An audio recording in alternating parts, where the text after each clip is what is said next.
Hi friends, എല്ലാവർക്കും പുതിയ വീഡിയോയിലേക്ക് സ്വാഗതം. അപ്പോൾ ഇന്നത്തെ ഈ പാർട്ടിൽ നമ്മൾ വിജയുടെ ഫേസ് ഫുള്ളായിട്ട് തന്നെ വരയ്ക്കുന്നുണ്ട്. അപ്പോൾ ഇതിന് മുമ്പ് 2 പാർട്ട് നമ്മൾ ചെയ്തിട്ടുണ്ടായിരുന്നു. ആ 2 പാർട്ട് കാണാത്ത ആൾക്കാരുണ്ടെങ്കിൽ അതിൻ്റെ വീഡിയോയുടെ ലിങ്ക് ഞാൻ ഡിസ്ക്രിപ്ഷനിൽ കൊടുത്തേക്കാം. അപ്പോൾ അത് നോക്കിയിട്ട് നിങ്ങൾക്ക് ചെയ്യാവുന്നതാണ്. പാർട്ട് 1 ആയിട്ട് നമ്മൾ ഔട്ട്ലൈൻ ചെയ്തിട്ടുണ്ടായിരുന്നു. അപ്പോൾ രണ്ടാമത്തെ പാർട്ടായിട്ട് നമ്മൾ ഹെയർ ഡ്രോയിങ് ചെയ്തിട്ടുണ്ടായിരുന്നു. അപ്പോൾ നമ്മൾ ഷെയ്ഡിങ് ചെയ്ത് തുടങ്ങിയിട്ടുണ്ട്. അപ്പോൾ നമ്മൾ ഷെയ്ഡ് ചെയ്യാൻ വേണ്ടി യൂസ് ചെയ്യുന്ന പെൻസിൽ ആർട്ട്ലൈൻ്റെ 4B പെൻസിൽ ഉപയോഗിച്ചിട്ടാണ് ഷെയ്ഡ് ചെയ്യുന്നത്.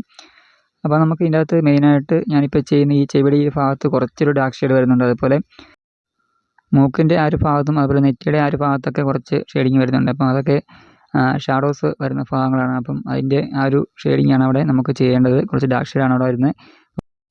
അപ്പോൾ നമ്മളവിടെയൊക്കെ ഈ പറഞ്ഞ 4B പെൻസിൽ ഉപയോഗിച്ച് തന്നെയാണ് ചെയ്യുന്നത്. പിന്നെ അതിൻ്റെ മുകളിൽ കൂടെ രണ്ടാമത്തെ ലെയറായിട്ട് നമ്മൾ ഇച്ചിരി ഡാർക്ക്സ് കൂട്ടി കിട്ടാൻ വേണ്ടിയിട്ട് നമ്മൾ 6B പെൻസിൽ യൂസ് ചെയ്യുന്നുണ്ട്. പിന്നെ നമുക്ക് താടിയൊക്കെ വരയ്ക്കാനുണ്ട്. അപ്പോൾ താടി വരയ്ക്കുമ്പം അതിൻ്റെ അകത്ത് ഫുള്ളായിട്ട് ഡാർക്കായിട്ടുള്ള ഇതല്ല വരുന്നത്. അപ്പോൾ ഇടയ്ക്ക് നരച്ച താടിയൊക്കെ വരുന്നുണ്ട്. അപ്പോൾ അവിടെയൊക്കെ നമ്മൾ ലൈറ്റായിട്ട് മാത്രം വരച്ച് പോകുന്നുള്ളൂ. ബാക്കിയൊക്കെ നമ്മൾ 6B പെൻസിലും അതുപോലെ 8Bയും ഉപയോഗിക്കുന്നുണ്ട്. അതായത് കുറച്ച് ഡാർക്ക്നെസ് കൂടിയ ഭാഗത്ത് താടിയുടെ ആ താഴ്ഭാഗം കൊണ്ടൊക്കെ കുറച്ച് കട്ടി കൂട്ടിയാണ് വരുന്നത് കറുപ്പ് നിറം. അപ്പം ആ ഒരു ഭാഗത്തൊക്കെ നമ്മൾ 8B ഉപയോഗിക്കുന്നുണ്ട്. അപ്പം ഈ ഒരു 3 പെൻസിലാണ് നമ്മൾ മെയിനായിട്ട് ഈ ഒരു ഷെയ്ഡിങ് ചെയ്യാൻ വേണ്ടി യൂസ് ചെയ്യുന്നത്. പിന്നെ കണ്ണിൻ്റെ ആ ഒരു ഭാഗത്ത് ഈ പറഞ്ഞ പോലെ ഇച്ചിരി ഡാർക്ക്നെസ് വരുന്നുണ്ട്. അപ്പം മെയിനായിട്ട് നമുക്ക് ഈ പറഞ്ഞ പോലെ മൂക്കിൻ്റെയൊക്കെ ആ ഭാഗത്താണ് കൂടുതലായിട്ടും ഒരു ഡാർക്ക് ഷെയ്ഡ് വരുന്നത്. എത്രയൊക്കെ ഡാർക്ക്നെസ് ഉള്ള ഒരു ഇമേജാണ് നമ്മൾ നോക്കുമ്പം അവിടെ ഡാർക്ക്നെസ് കൂടിയ ഇമേജ് ആണെങ്കിൽ പോലും നമ്മളവിടെ ഡ്രോ ചെയ്യുന്ന സമയത്ത് നമ്മൾ ഏറ്റവും ലൈറ്റായിട്ടുള്ള ഷെയ്ഡ് കൊടുത്ത് വേണം തുടങ്ങാൻ വേണ്ടിയിട്ട്. എന്നിട്ട് അതിൻ്റെ മുകളിൽ കൂടെ അടുത്തൊരു ലെയർ കൊടുത്ത് ആ ഒരു ഡാർക്ക്നെസ് അവിടെ ക്രിയേറ്റ് ചെയ്തെടുക്കുകയാണ് വേണ്ടത്. അല്ലാതെ ഒരുപാട് ഡാർക്ക്നെസ് നമ്മൾ ആദ്യം തന്നെ അപ്ലൈ ചെയ്യില്ല. നമുക്ക് പിന്നീട് അത് ലൈറ്റ് ഷെയ്ഡ് ആക്കി എടുക്കാൻ വളരെ ബുദ്ധിമുട്ടായിരിക്കും. അപ്പോൾ ആ ഒരു കാര്യം ഒന്ന് ശ്രദ്ധിക്കുക. ഞാൻ എല്ലാവരുടെയും പറഞ്ഞൊരു കാര്യമാണ്. നമ്മൾ ഷെയ്ഡ് ചെയ്യുന്ന സമയത്തെല്ലാം ആ ഒരു കാര്യം നിങ്ങളെ ഞാൻ ഓർമ്മിപ്പിക്കാറുണ്ട്.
അപ്പോൾ നമ്മൾ ഈ താടിയുടെ ഈ ഭാഗം വരച്ചിട്ട് ഈ ഒരു പാർട്ട് ഇവിടെ കൂടെ നിർത്തുവാണ്.